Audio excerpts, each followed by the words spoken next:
भारत आणि अमेरिका तणावात खूप मोठी वाढ झाली. अमेरिकेने भारतावरती 50% टॅरिफ लावलंय. त्यामुळे हिरे, दागिने, सी फूड आणि त्याचबरोबर कपड्यांनाही मोठा फटका बसू शकतो.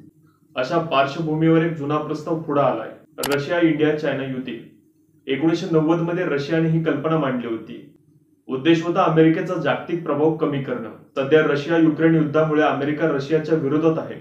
चीन भारताचा सर्वात मोठा व्यापारी भागीदार आहे आणि भारत रशियाकडून सगळ्यात स्वस्त तेल विकत घेतो.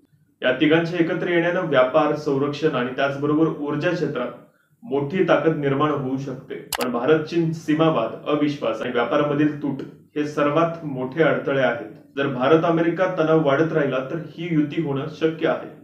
पण ह्या गोष्टी लगेच वास्तवात येतील असंही नाही.